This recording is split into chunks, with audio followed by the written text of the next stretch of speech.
Assalamualaikum warahmatullahi wabarakatuh. Apa kabar sobat sekalian? Jumpa lagi di channel Rama teman ini. Kali ini kita akan membahas berita hangat dan masih hangat berbincangkan, yaitu terungkap ya hikmah kasus penganiayaan anak pejabat pajak ya.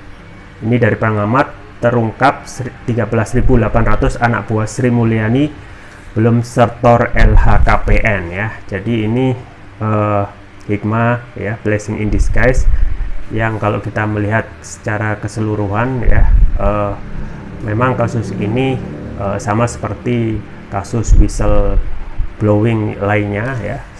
Sebelumnya ada kasus tentang pajak dahulu yang sempat viral, yaitu Gayus Lambunan, dan ini termasuk kesekian kalinya dan menjadi rahasia umum yang sudah banyak masyarakat ketahui. Langsung saja kita baca dan kita ulas sesuai yang dilansir oleh airmall.id. Republik Merdeka, dibalik kasus penganiayaan yang dilakukan oleh anak pejabat pajak Rafael Alun Trisambodo, Mario Dandi Satrio, MDS ya. Kalau kita sering akun MSD itu Muhammad Saididul, kalau ini MDS ya. Mario Dandi Satrio terhadap David yang merupakan petugas putra petinggi GP Ansor dianggap memunculkan hikmah. Mario yang kerap pamer kemewahan itu akhirnya mengungkap tentang banyak pejabat pajak yang ternyata tidak bayar pajak. Bahkan data Komisi Pemberantasan Korupsi (KPK), banyak anak buah Menkeu Sri Mulyani Indrawati yang belum melapor harta kekayaan ke lembaga anti rasuah. Ada hikmah soal anak pejabat pajak yang terkena kasus itu, ujar Direktur Gerakan Perubahan Muslim Arbi kepada kantor berita politik Airmall Minggu, di mana kata Muslim akhirnya terbongkar ada 13.800 pegawai Kementerian Keuangan Kemenkeu yang belum menyetorkan laporan harta kekayaan penyelenggara negara LHKPN ke KPK. Apalagi kendaraan yang digunakan oleh tersangka Dandi, yakni seperti mobil Rubicon, menggunakan plat palsu dan nunggak pajak. Dan itu tidak pantas didiamkan oleh Menkeu Sri Mulyani ya. Nanti publik tanya, yang lain LHKPN diundak-undak ya, lah di Kemenkeu kok menang bae, diam aja ada Bu Menkeu, pungkas Muslim.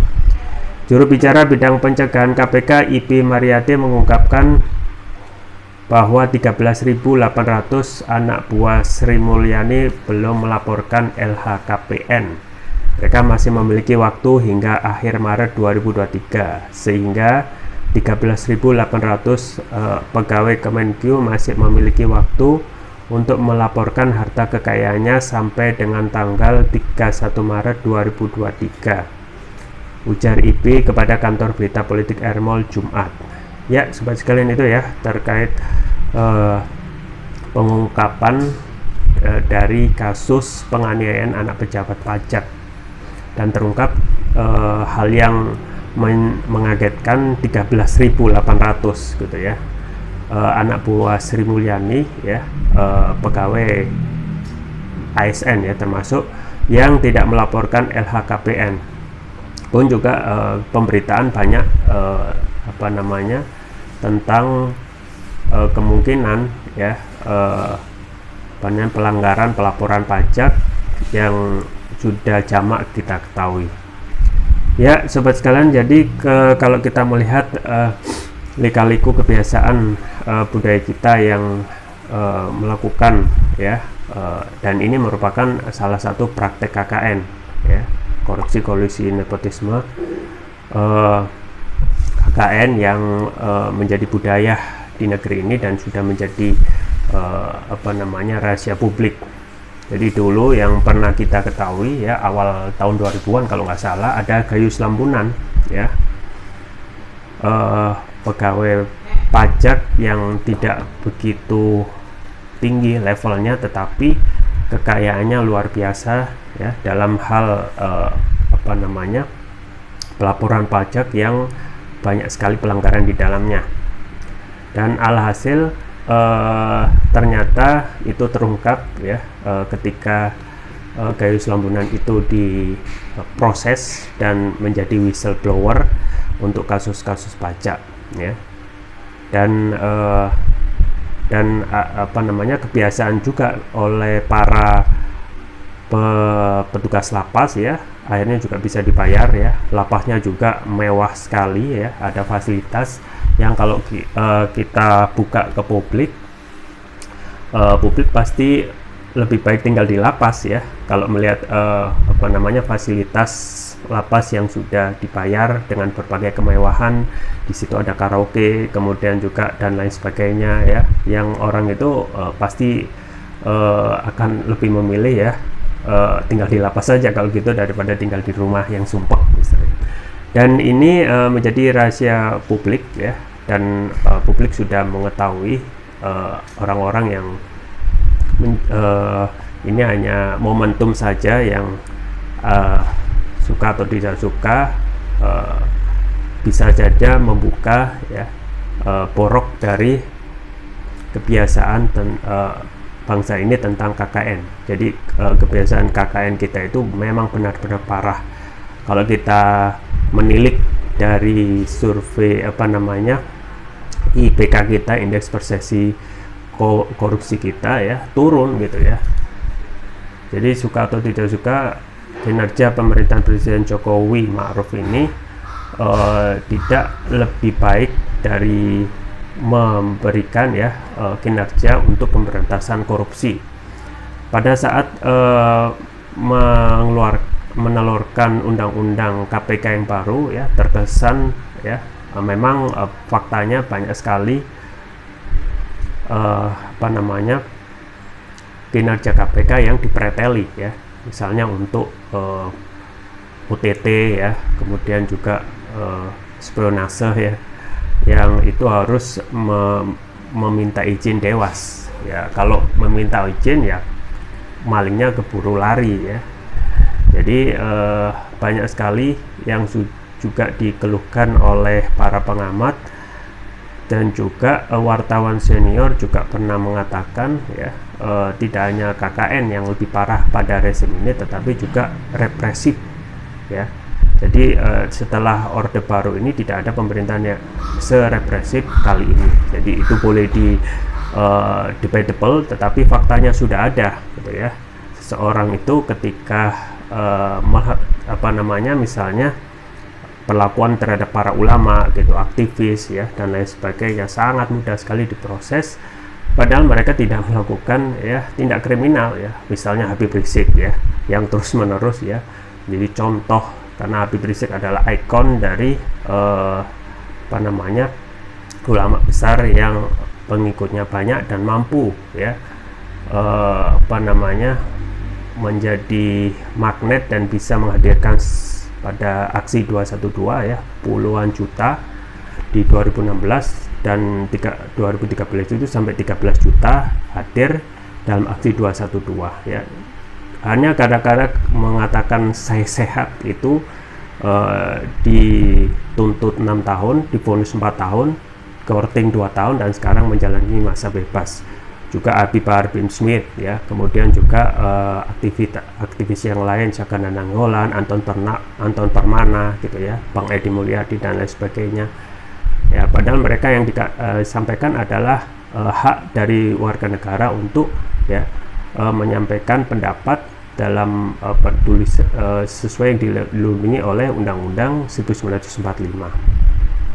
Dan kembali lagi kepada persoalan KKN, memang parah sekali, gitu, ya, korupsi, kolusi, nepotisme, dan kita IPK-nya turun, ya. Sekali lagi IPK kita turun, yang semulanya 40, ya, turun jadi 38, sekarang 34. Dari skala 0 sampai 100, ya, dari 0 sampai 100 kita 34. Jadi kalau kita mata pelajaran, ya, jeblok banget, ya. Kalau kuliah itu E, ya, dapat E. Jauh dari negara ASEAN yang lain, yaitu Singapura yang termasuk bersih, ya, nilainya 80, ya. Semakin dekat ke 100 itu berarti semakin bersih dari praktek KKN. Dan ini memang perlu adanya apa namanya, revolusioner, gitu, ya, tindakan revolusi, ya.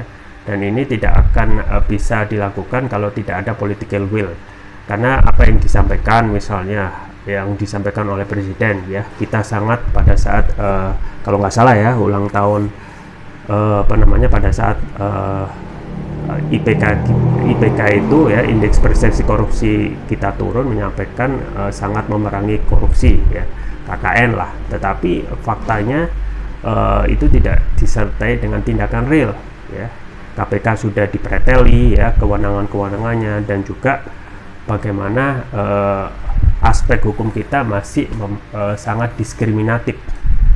Orang-orang yang beroposisi ya, orang-orang yang melakukan kritik kepada penguasa itu sangat mudah sekali untuk dicokok ya. Dan juga para buzzer-buzzer itu hingga saat ini ya, kita ketahui masih bebas berkeliaran, bergentayangan, padahal apa yang mereka lakukan lebih parah daripada ya yang harusnya diproses daripada para aktivis yang hanya menyampaikan kritik dan juga pengingatan kepada kekuasaan. Dan saat ini ya semakin jelas ya, kalau kita to be fair ya, kalau kita jujur ya, pelanggaran para pejabat maupun pegawai pajak itu menjadi hal yang biasa gitu ya. Dan ini hanya momentum saja ketika ada kasus MDS ya, Mario Dendi Satrio ini terbongkar karena aksinya ya yang melakukan kekerasan. Kalau tidak terbongkar juga tidak ada chance atau kemungkinan untuk dibongkar terhadap kasus ini. Dan angka yang main-main dibuka dalam kasus ini yaitu sekitar 13.800 pegawai Kemenku itu nggak melapor LHKPN ya. Jadi angka ini terusannya besar ya, tetapi kalau kita melihat real ya, pasti ini seperti efek gunung es ya. Artinya mereka yang yang tertulis tidak mendaftar sekian, tetapi yang tidak mendaftar lagi yang tidak diketahui juga lebih banyak lagi.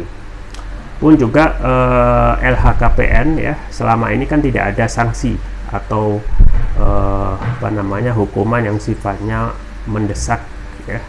Jadi seseorang misalnya melaporkan LHKPN, meskipun itu ada sanksi, tetapi sanksinya kadang kembali lagi ya, sifatnya masih diskriminatif. Ketika orang tersebut dekat kekuasaan, maka biasanya aman-aman saja.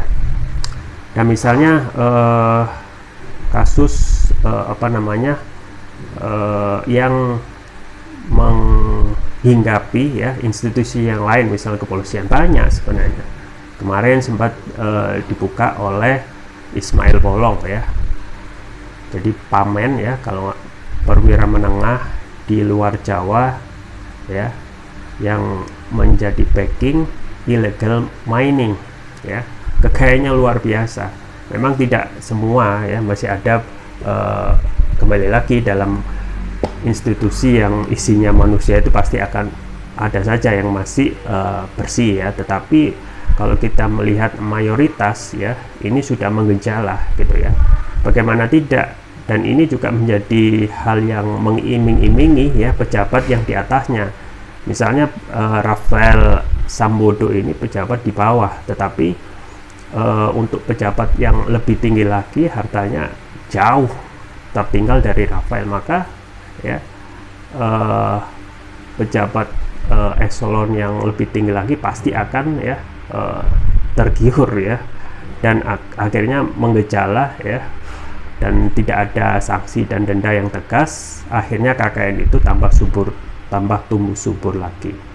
Jadi ini yang seharusnya ya bisa kita harus kritisi ya. Ancaman terbesar negeri ini adalah KKN, korupsi, kolusi, nepotisme di berbagai lini ya, baik itu eksekutif ya, legislatif, dan juga yudikatif, yang ini menjadi hal yang biasa. Hukumannya juga ringan ya, kadang bisa dibeli, kadang bisa diatur, termasuk hukuman Verdi Sambo pun ya, kita sudah disajikan vonis 10 tahun, vonis hukuman mati ya. Tetapi KUHP yang baru dan sesuai apa yang disampaikan oleh Pak Mahfud MD, vonis Sambo itu hukuman mati tetapi tidak bisa dieksekusi ya, karena ada KUHP baru yang kalau 10 tahun itu berkelakuan baik, maka itu bisa menjadi ya peringanan ya, misalnya hukuman mati menjadi hukuman seumur hidup atau 20 tahun dan akhirnya kalau publik lupa ya Verdi Sambo itu bisa diam-diam ya lepas gitu ya. Kasihan ya, kasihan keluarga Brigadir J ya, Ibu Brigadir J Rosti Simanjuntak yang sudah berharap ya, termasuk bapaknya Samuel Simanjuntak ya, dan ini tentu saja menjadi kritik bagi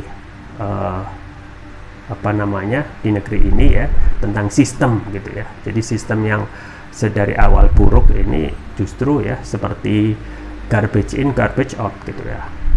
Makanya sistem ini harus kita kritik untuk mencari sistem yang baik, dan sistem yang baik tentu saja bukan ya buatan manusia yang seperti saat ini. Ya, kita tunggu saja ke depan tentang perkembangan ya kasus